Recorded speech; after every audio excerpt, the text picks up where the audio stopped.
Good evening all, and welcome. As someone who is about to have to deal with a few years' worth of soiled diapers, hopefully only one, right? I thought I'd share the joy of poop with all of you. So get comfortable and let the brownness take control. This happened to a girl I knew called Betty. Betty had been dating this guy for a while. She thought this guy was super great. Well, one day after a few weeks of dating, the boyfriend invites Betty over to his house for dinner and to meet his parents. Dinner was going well, and Betty was getting along with the boyfriend's parents, when all of a sudden she felt the need to poop. She asked to be excused and to use the restroom, and the family told her to use the first bathroom on the second floor. Betty went up to the bathroom and took a truly impressive dump, like something you've never seen before.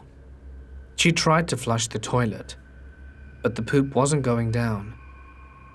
It was clogged. Betty looked around for a plunger, but there was none to be found, so she started to panic. She really wanted this evening to go well, but didn't want to be caught as the one that stopped the crapper during dinner, as they would definitely know she would be the culprit. In an act of pure desperation, Betty began grabbing the crap out of the toilet with toilet paper to keep her hands from being covered in it. She took it and began throwing it out the window. In her mind, she thought she had to do anything necessary to erase the evidence. After successfully flinging all her stool out the window, she left the bathroom and went back down to dinner. She walked into the dining room to see that all of her boyfriend's family looked awestruck. She noticed that the youngest sibling of the boyfriend was looking up at the ceiling.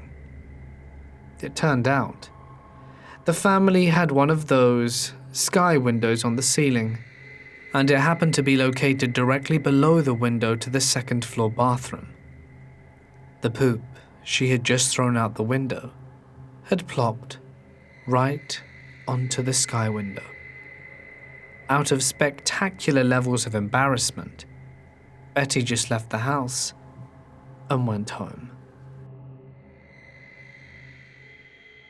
My uncle was a long-haul trucker back in the 90s and mainly did international runs from Canada down to the US and back to Canada, with a pretty nice new Kenworth that had one of those maximum-size sleepers on it. It had a built-in toilet and the works. He decided that the small tank that came with the toilet was a pain in the ass to have to empty so frequently, so he converted half of his passenger-side diesel tank into a septic tank. A few weeks later, after converting his tank, he happened to pull into a truck stop somewhere in the States and parked for the night after driving longer than he should have. When he woke up at 5 a.m., with the dawn just starting to get bright, he climbed out to see beside his truck something that made him laugh every time he tells the story.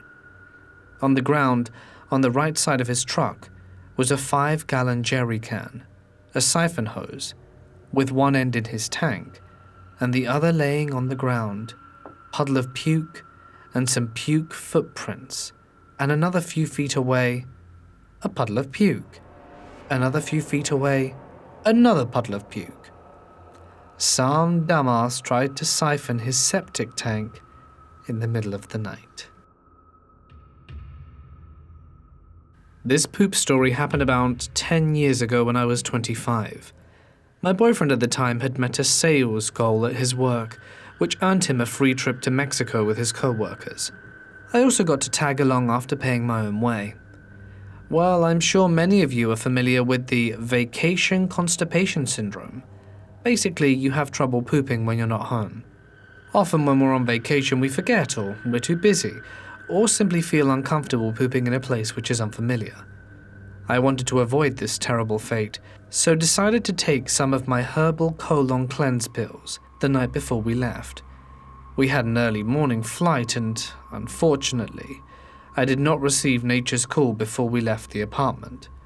I then assumed that the pills weren't working properly, and decided to speed things up with a caramel macchiato, hoping that the espresso would help get things flowing. I downed my coffee and we boarded the plane. About halfway through the flight, I felt my stomach starting to percolate. I knew there was no way I could poop in an airplane bathroom. It's hard enough to pee in one of those. I sat there in my seat, clenching the armrest, as I felt my stomach become more and more agitated with every bout of turbulence that we hit. Finally, after feeling like I was going to crap my pants, I decided I should just suck it up and poop in the airplane bathroom. Yes, I know. I thought all about those poor people that were going to go into the bathroom after me. I made my way to the back of the airplane and mentally prepared myself for the bowel cleansing of a lifetime. I was very happy that the airplane was loud, and I could barely hear anything besides the roar of the engine. I figured the loudness of the aircraft would camouflage any colon evacuation sounds that may occur. I sat down and braced myself. To my amazement, nothing happened. I tried again and the same thing, nothing. I assumed I must have had stage fright or something. It felt like it was just held in with a plug. My aircraft crap was foiled, so I returned to my seat and tried to relax. By the time we landed, I was so grateful. It would only be a little longer before we got to our hotel room.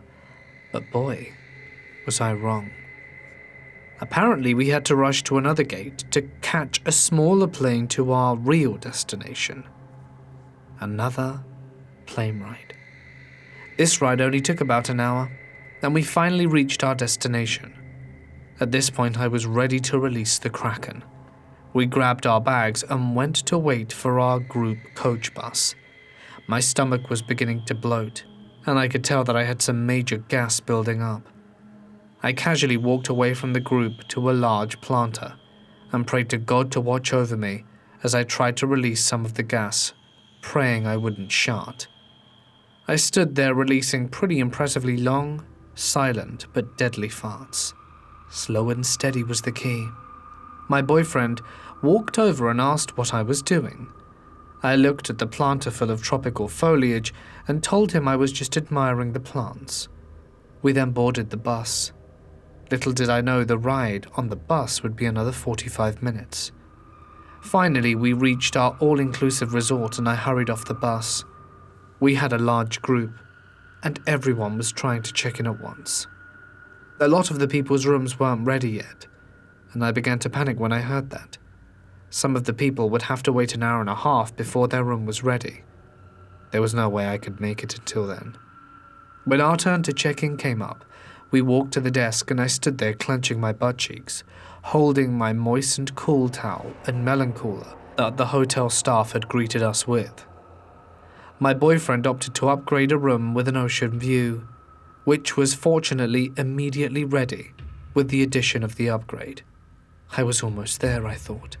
A staff member led us down many hallways until we finally reached our room. It was a beautiful resort and had a lovely room, and I hurried in and rushed the staff member out. I ran to the restroom, slammed the door shut, and had my pants down in no time, and I began releasing the beast before my cheeks even hit the toilet. This turd had traveled all the way from Chicago to Mexico and was coming out with full force. It was a massive molten brown lava poop.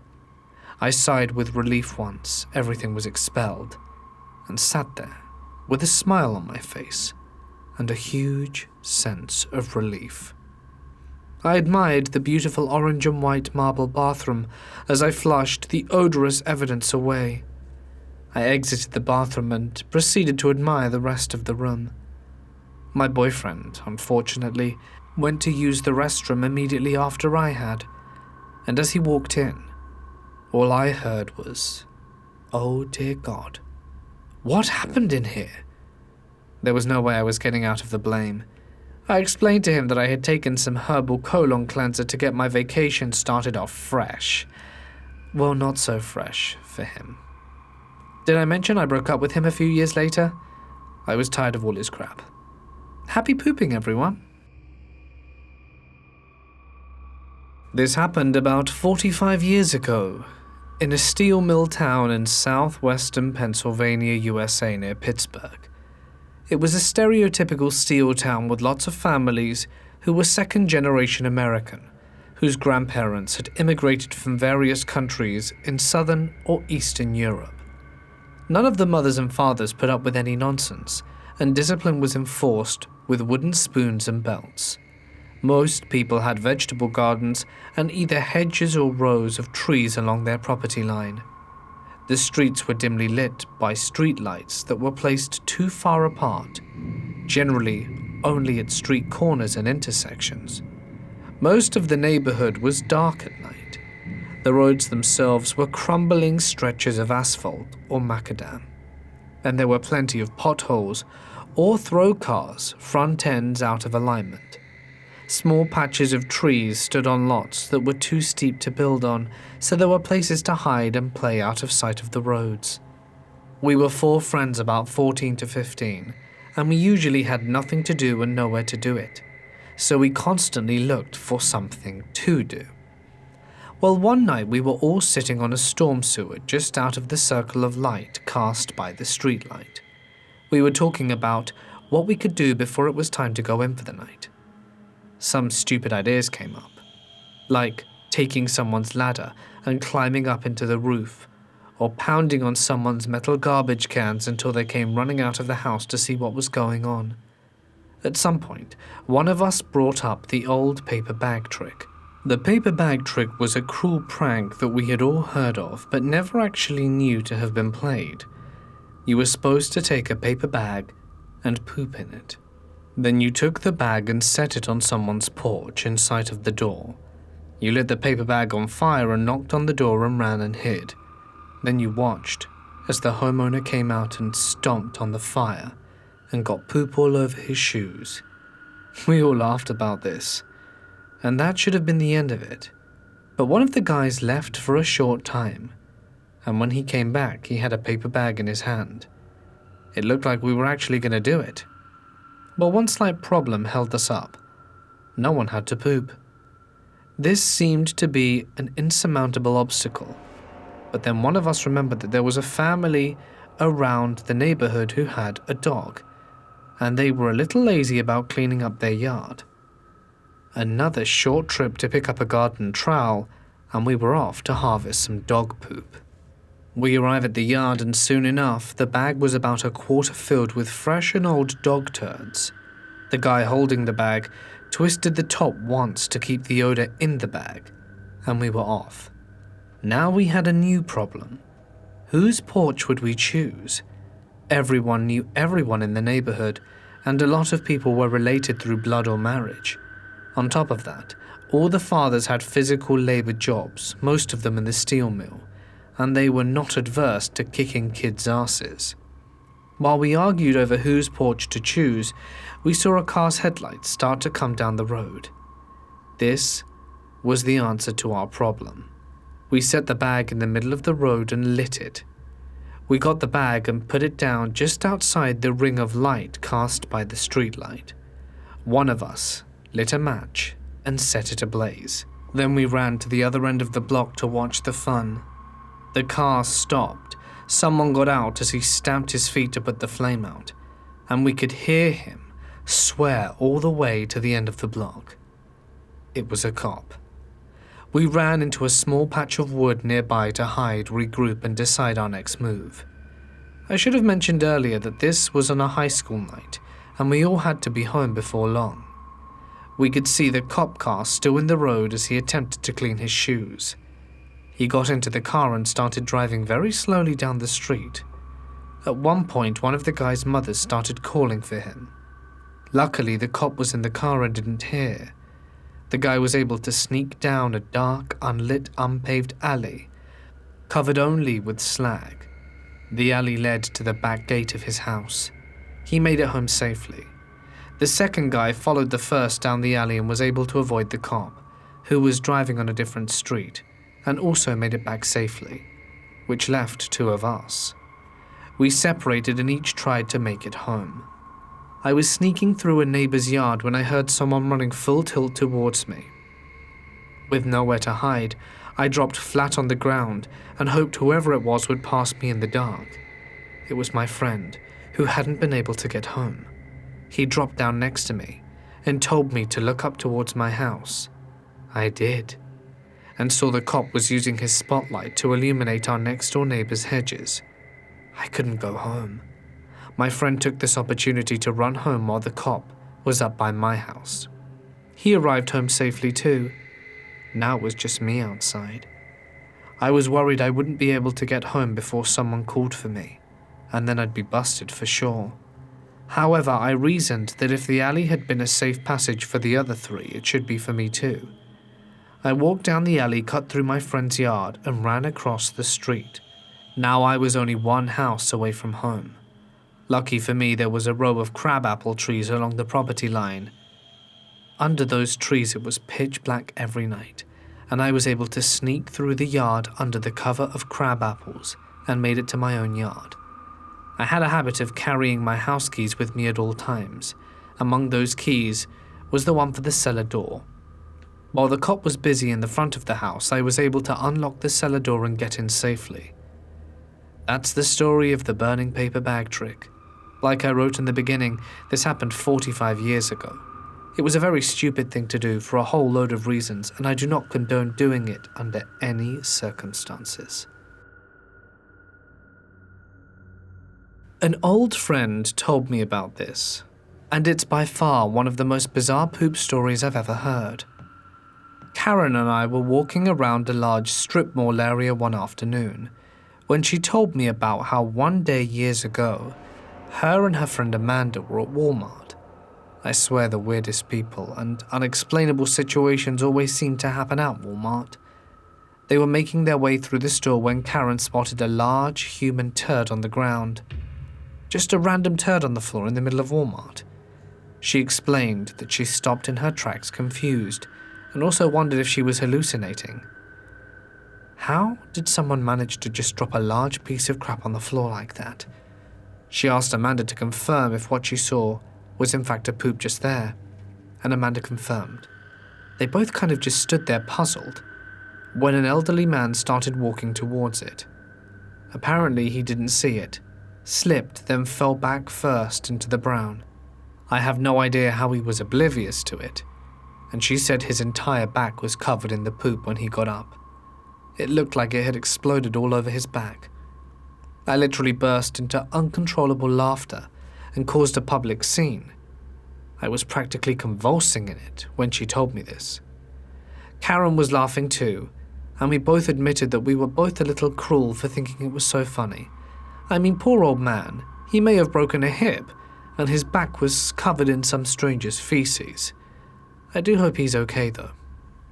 This next story happened when I was about 6 or 7. My mum invited me to go with her and one of her friends to a huge park that I hadn't been to before. On the way I was feeling super bloated and exhausted with that familiar gurgle sound your body makes when it's anticipating a code brown. The park was out of town, and there weren't any areas on the way. I figured that when I got to the place I'd be able to find a bathroom, but when we got there, there were nothing. I tried to hold it in, but it was getting to a point where I was getting sick from the pressure of needing to go. So I pulled my mum aside and explained I was about to blow. Her friend had a large older van, so my mum asked for the keys, opened the doors and stood in front of me for cover. I had to let loose on the side of the street. I don't know what the hell I actually ate, but I swear I ended up crapping 3 days worth of poop. I kid you not, I have never to this day, and I'm 30 now, have pooped this much in one sitting. I have no idea what hit me, but I was left with a pile almost as tall as my ankles.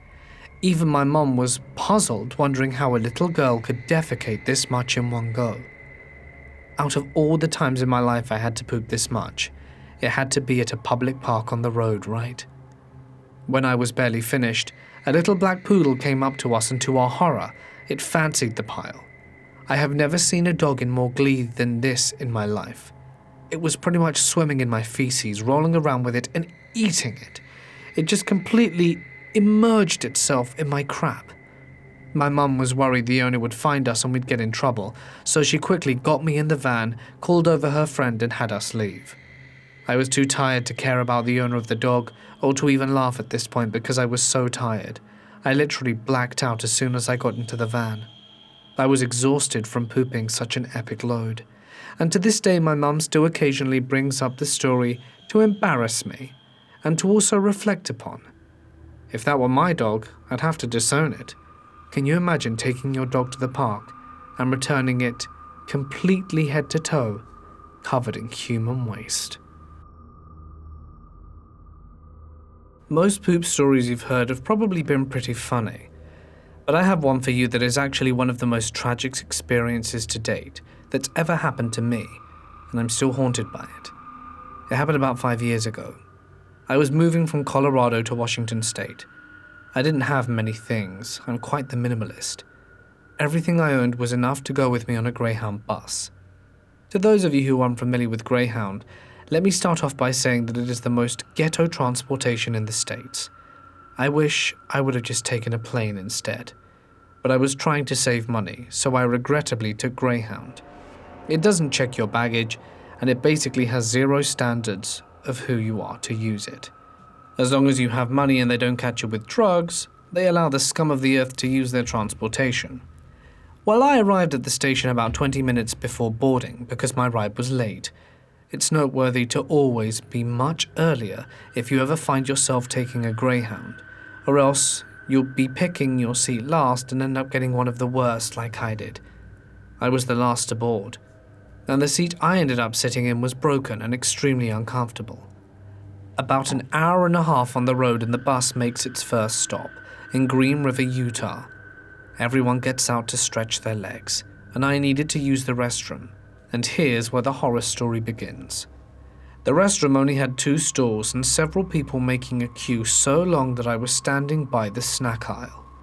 A couple of people started leaving the line with a look of sheer disgust on their face. Odd, I thought. Next thing I know, I can hear grunting coming from the restroom.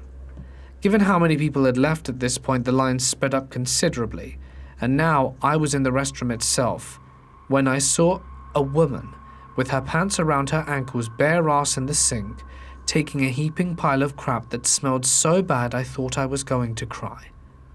I couldn't believe it. I literally thought I was hallucinating from stress. Apparently this woman really needed to go because she had no problem crapping in the one and only sink in the restroom. Screw this, I thought, and held it in. I couldn't wash my hands anyway when I was done, and I couldn't bear the smell. I felt so bad for whoever had the job of cleaning that up. Frankly, I'd quit. Gas station pay is not enough to clean a sink full of human feces. I'd love to say that's where the story ends, but it's not. We all boarded back on the bus, and to my horror, I realized the lady who pooped in the sink was sitting in front of me. I hadn't taken notice before, but now I had recognized her, along with the smell that followed. Apparently she didn't wipe, as it stank in front of me. Might I add, this was during the summer, and nothing smells worse than hot poop. About 45 minutes after we all get back on the bus, I'm doing what I can to cover my nose from the smell. And that is when I hear this crazy freak of nature start grunting. Oh God. Was she crapping right there on her seat?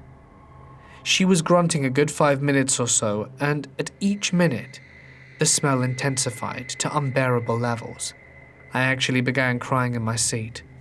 The smell was so bad. On Greyhound, you really aren't allowed to get up and try and switch seats, or you get yelled at by the driver. And regardless, if you could, this bus was packed. I couldn't see anywhere else to sit. I don't know what this woman ate, but it was some of the worst smelling poop I'd ever had the displeasure of smelling. After what felt like 5 hours, but was probably just another hour, the bus stopped again for another bathroom break.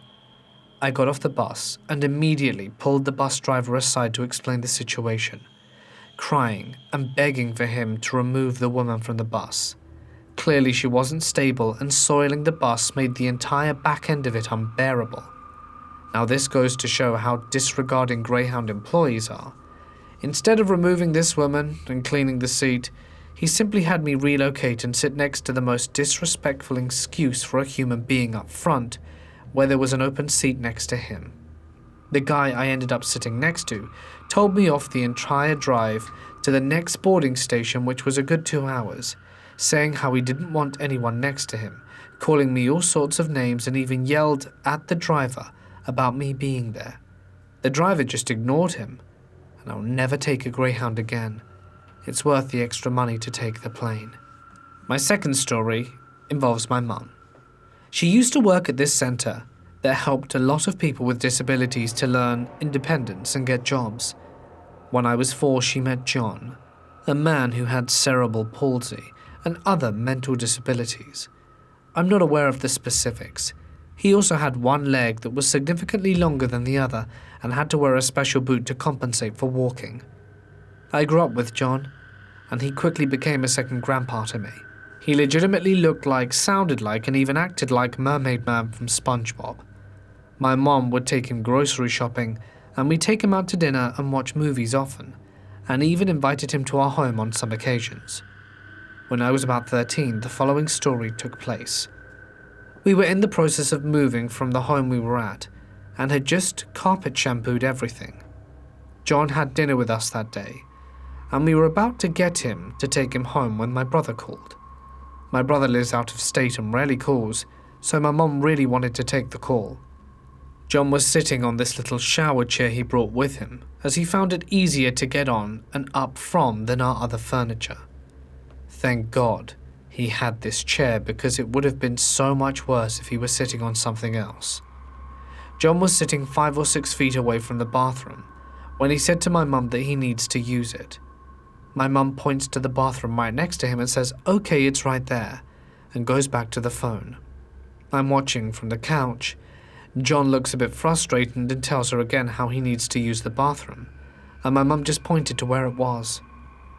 This goes on for another 2 or 3 more times of him getting increasingly more frustrated, saying he needs to use it, and my mum telling him where it is, as well as saying to stop interrupting her on the phone. I get up and ask John if he needs help getting to the bathroom. He ignores me and gets real red in the face and says, in a devastating voice, that he's got to go. I ask a second time if he needs assistance, but he ignores me, goes silent and says, "Kay, I had an accident." All of a sudden I see brown liquid on his chair, and oh wow did it smell. My mum got off the phone and started yelling at John and exclaiming how the bathroom is right there. He ignores her and starts grunting loudly, and she shouts, "Are you pushing out more? John, I said I had the shampoo just carpeted." At this point I'm laughing so hard I can barely breathe. John is grunting, crapping his pants, and now he's crying because Mum's flipping out. She starts grabbing moving boxes to line the back seat of the car and ushers for John to get up so we can take him home. I'm trying to help him get up, but he wouldn't move. He was so determined to just sit there and continue crapping himself. My mum began crying, and honestly, I shouldn't have found it funny, but I ended up paralyzed in laughter to the point I couldn't help him get off his chair. I actually have tears recounting how hilarious this was. She managed to pull him up, and he agreed to walk to the car. Midway outside, he decides to stop and sit down on the concrete stairs and began crying as he crapped himself some more. My mum was crying and looked like she'd given up on life. John is as red as a tomato, sobbing and grunting while he keeps crapping himself, and my eyes are soaked with tears as I scream with laughter. My mum got so angry at me and kept telling me it wasn't funny, but I couldn't help it and instinctively yelled that it was. We managed to get John into the car. As we were driving him home, my mum is lecturing him.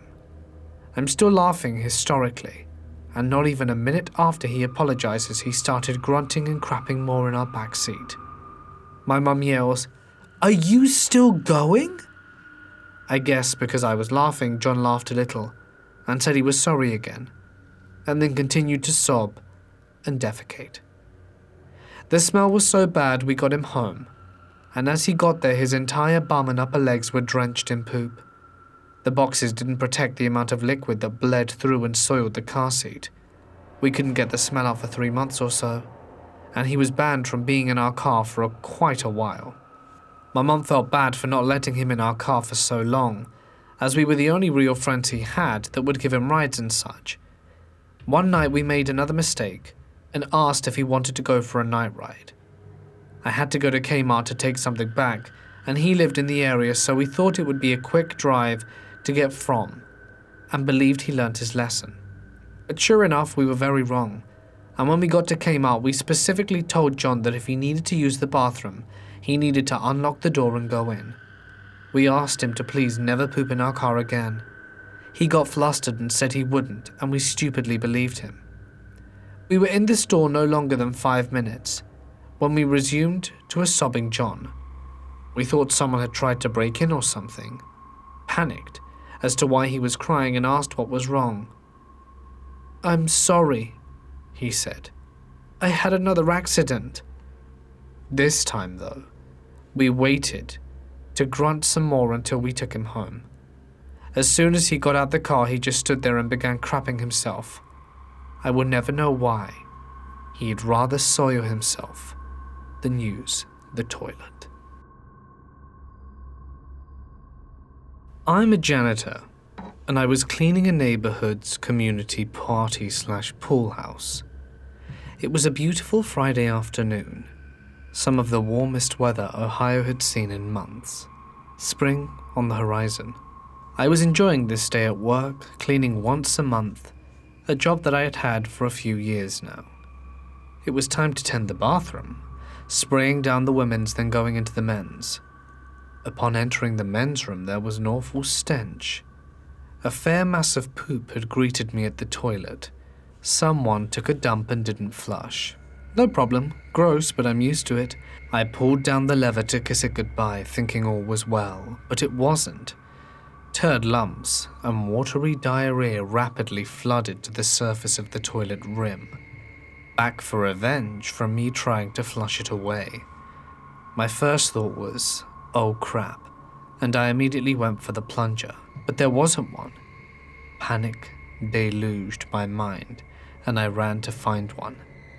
I checked the closet, no plunger, the women's bathroom, stall by stall. Each moment my heart beat faster. No plunger, no plunger, no, thank God, a plunger. But of course the stall was locked, so I couldn't use the door. There was only one way. I had to get on my hands and knees for this thing, but nothing could stop me from the sweet weapon of relief. Grabbing it, I sprinted back to the men's room, plunger at the ready. Brown murky water overflowed when I dunked it in.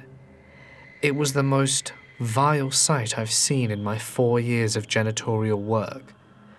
I thought this toilet was a goner, and I'd never get it unclogged with the ungodly amount of matter. More poop water would continue to cover the floors as I plunged for my life. It was the final boss of all overflowing toilets, but I wasn't about to lose, for I had come this far. The stench grew stronger, and I winced as I used every bone in my body to stay sane. Thankfully, it somehow stayed contained to the one stall, and after many rigorous pumps, it was a miracle. The John finally sucked all the poop down, leaving me in relief, and 5 rags to be thrown to the trash. A sweat droplet trickled down my face. Or was that poop water? In my panic, I seriously considered quitting my job and walking out that same day.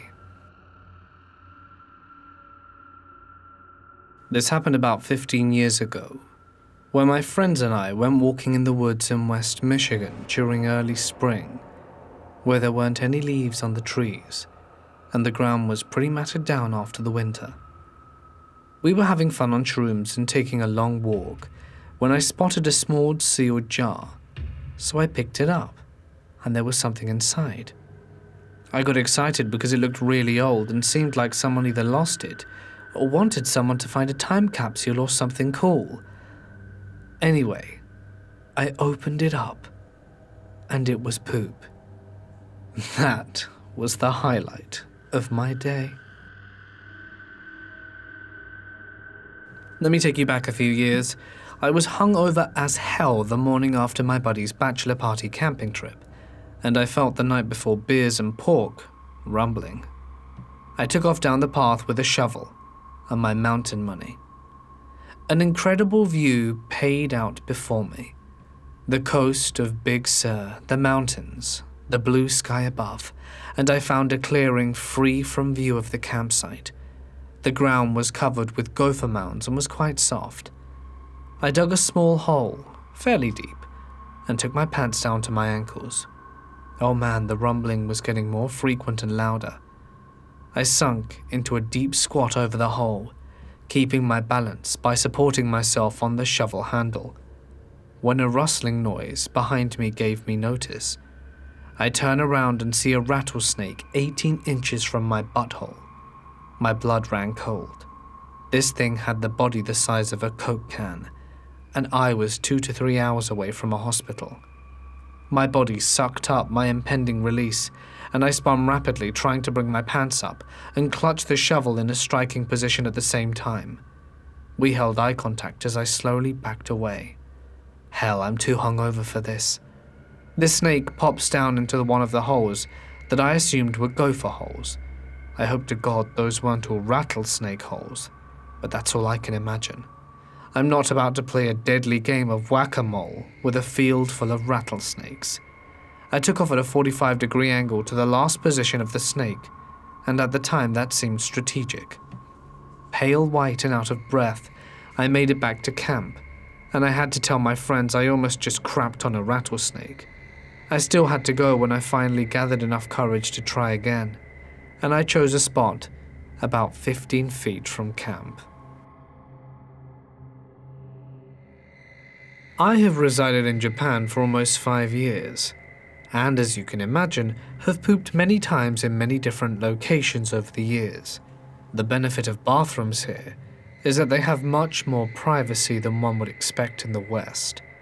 Typically, a Western bathroom would have the bare minimum for privacy.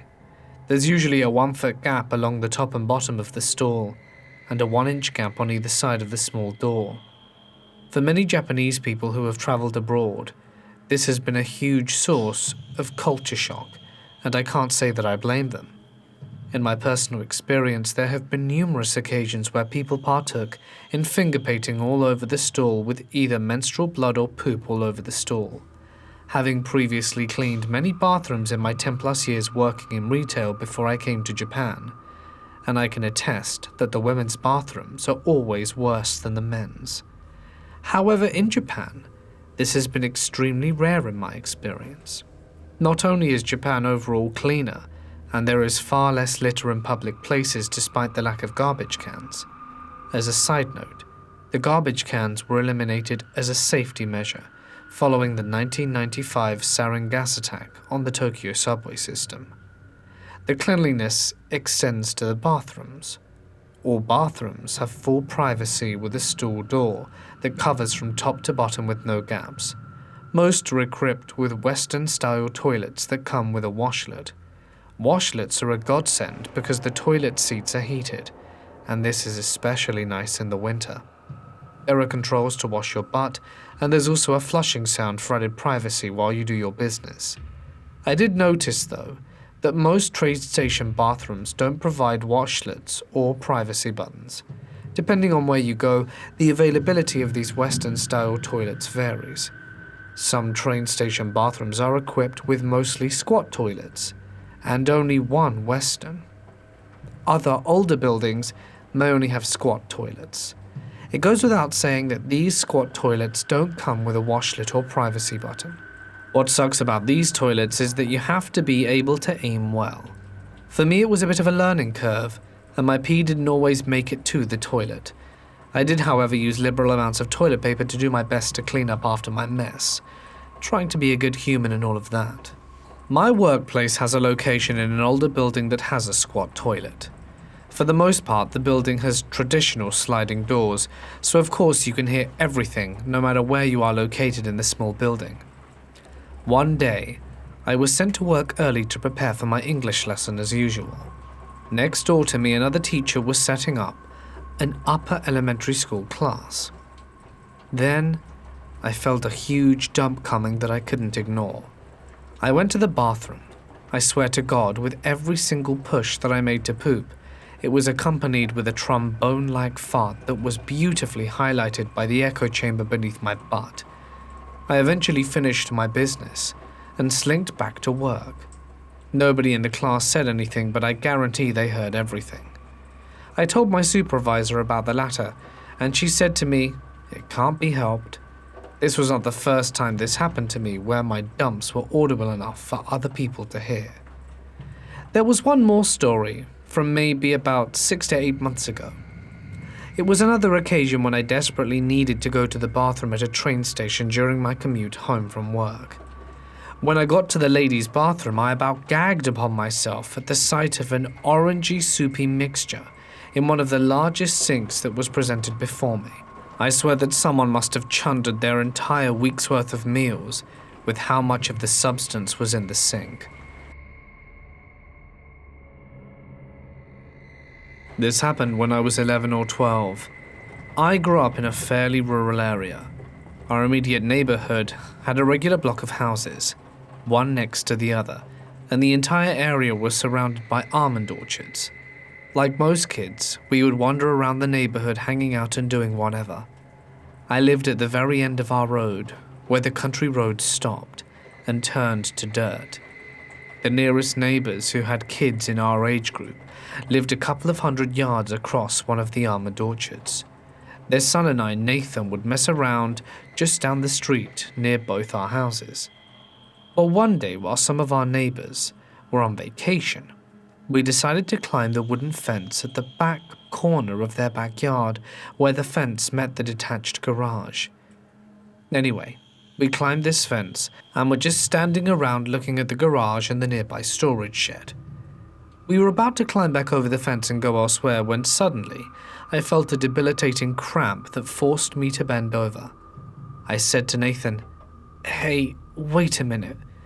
My face was contorted with pain. He looked at me and asked, "What's wrong?" At this point, I knew exactly what was wrong.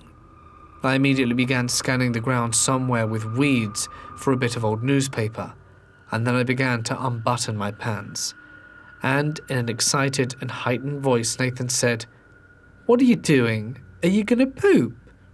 I said nothing, and at this point had my pants down and my arse was out. His eyes had widened, his jaw was slack, and he stared on in disbelief. I could feel everything building up, so I tensed up, squeezed, closed my eyes, and shoved with all my might. To my surprise, due to the large volume of gas that it had built up, a 6-foot arc of poop steamed with great force towards the corner of the garage where our friends' bicycles were leant against the wall. Like a finger being randomly drawn across a piece of paper, the brown steam splattered across various parts of the two bicycles. Nathan exclaimed, "Ugh," in disgust. "That's gross, dude. You have a pressure ass." This stream lasted about 3 or 4 seconds, after which I used the newsprint to do the paperwork. I was laughing so hard at this point, I had tears going down my face, and Nathan just kept on telling me how I was disgusting. Here's the fun part. About 2 weeks later, having forgotten about our fecal adventure, we had ridden our bicycles to our friend Patrick's house to see if he wanted to come with us.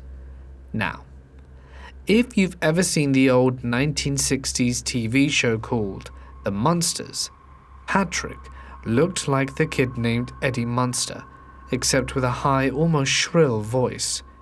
He said that he indeed wanted to go with us, so he ran to get his bicycle, but about 20 seconds later ran back into the house, and in his shrill Eddie Munster voice said to his mother, "Mum, someone crapped on our bikes."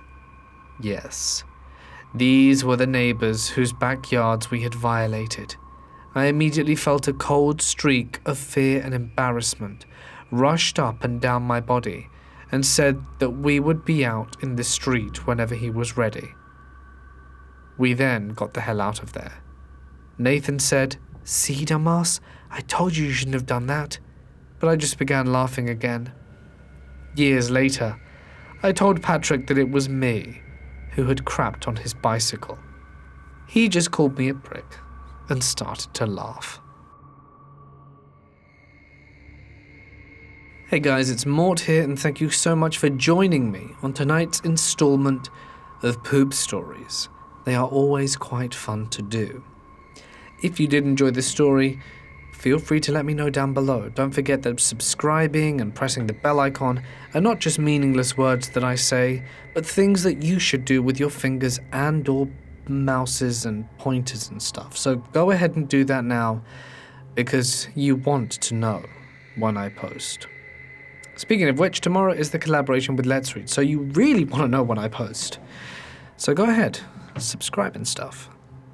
If you have any poop stories or just scary stories you want to share with me, you can send them to my email or post them on my Reddit. But email is just best for poop. Just email them to me. I do enjoy reading them. A fair amount of these were actually subscriber submitted.